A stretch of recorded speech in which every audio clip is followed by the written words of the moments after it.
This video contains spoilers for The Legend of Zelda, Breath of the Wild, and possibly other Zelda games in the franchise. You've been warned.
It's Tony Tonedeaf back once again. Thank you very much. Thank you for tuning in. Don't forget to like, share, and subscribe. Hit the notification bell and be the first to know every time I upload a video or go live.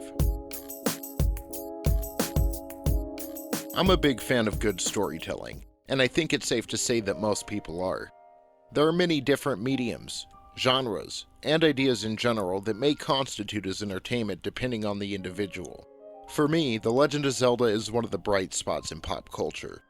The emotion, the logic, the immersive and beautiful environments, the protagonists, the antagonists. It's a damn good story, and has been for spanning 5 decades now. I don't know how many Zelda or gaming videos that I'll end up making, so I figure if I have an idea for one, I had better get it uploaded.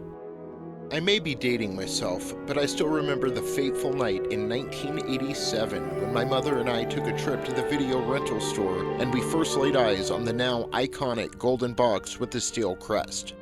From the still shots of gameplay on the back of the box, Mom and I could tell this video game was different than any other platform or game we had played up until that point on our NES. Of course, the box and art held my attention only until the video store clerk exchanged them for a shiny gold cartridge in a generic see-through plastic case with a barcode. It was the most beautiful sight that my 5-year-old eyes had ever witnessed. We loved the game so much that Mom went to Kmart the next day, purchased it, and the rest was history. Fast forwarding to 2020, I've played and beaten every canon Legend of Zelda game. Though I do need to play through the Minish Cap again. I've only played it once when it first came out. And no, I never played those Ratchet Phillips CDI games. I remember seeing those in a catalog too. I wanted to play those so bad as a kid. In March of 2017, the world was introduced to the latest chapter in the Legend of Zelda saga, Breath of the Wild.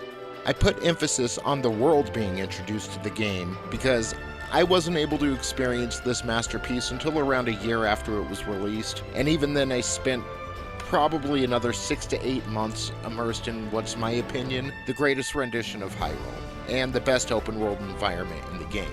And I could have beaten the game before then, and I definitely have spent a lot more time afterwards, just finding new things, finding new ways to beat the game, but the world they offer you in Breath of the Wild, I don't know, for me, it works. You go play something like Assassin's Creed, it's okay.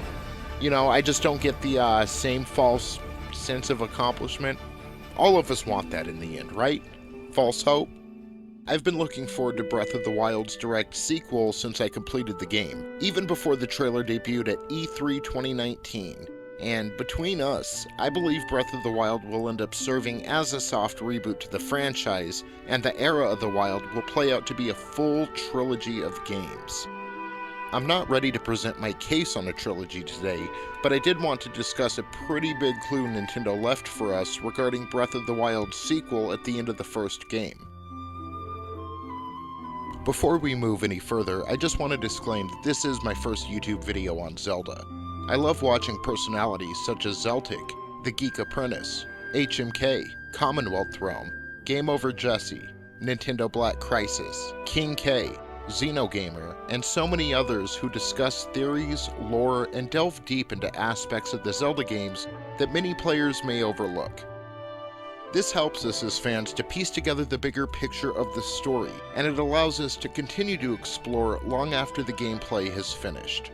As far as I know, what I am about to discuss has not been presented in this light or from this perspective, but if it has, then I apologize. No devious intentions were acted upon when producing this video.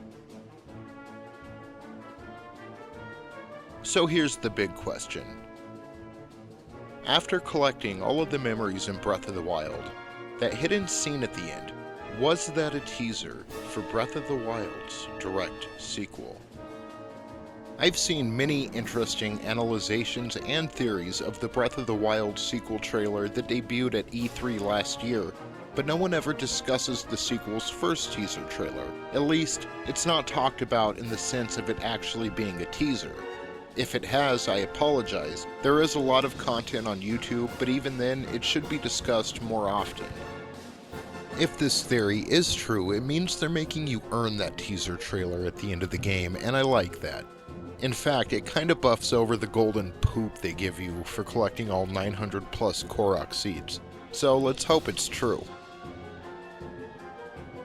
Breath of the Wild's ending was criticized by a number of fans. From my perspective, the final boss battle with Dark Beast Ganon took the most heat, with some referring to it as simple target practice. Though, I did still hear and read complaints of the ending scenes of the game as mediocre or just not very good compared to the other tentpole games of the saga.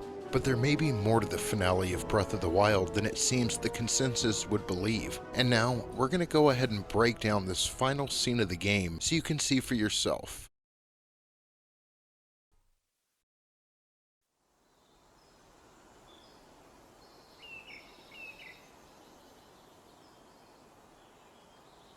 We'll make our way to Zora's domain. Divine Beast Varuta. Looks like it's stopped working. Let's investigate the situation. Miva's father. I believe he would like to hear more about her. The least we can do is visit him and offer him some closure. Although Ganon is gone for now, there is still so much more for us to do. And so many painful memories that we must bear. I believe in my heart that if all of us work together, we can restore Hyrule to its former glory. Perhaps even beyond, but it all must start with us. Let's be off.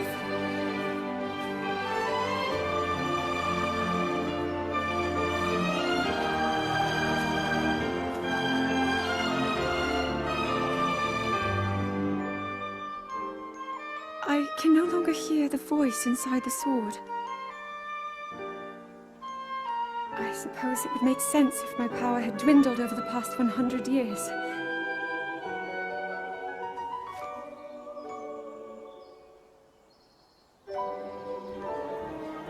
Why would Divine Beast Varuta stop working? Do other beasts still operate? How did Zelda find out Varuta stopped working, and what's the point of the Divine Beast if Ganon is dead? Zelda says Ganon is gone for now. What exactly does that mean? We're at the end of the game here. What do you mean Ganon is gone for now? Also, is the sealing power the Triforce itself? Zelda speaks about her power dwindling, but if she's drawing her power from the Triforce, which the only time it was really shown or mentioned in the game was at the end when she was supposedly killing Ganon, why would her power dwindle? I would think the Triforce would be an infinite source. There are so many questions going into Breath of the Wild 2. It's exciting, and I don't find these ending scenes lackluster at all. I think they're building us up towards something bigger.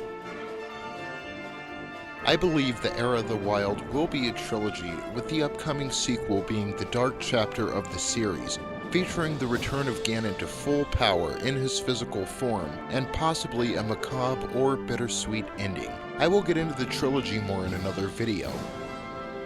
So, what do you think? Has the end of Breath of the Wild been hinting to us about the inevitable sequel?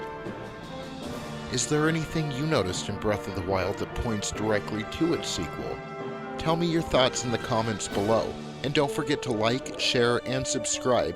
Hit that notification bell, and I will continue to make painfully obvious videos for you. Thank you for tuning in. Have a good day.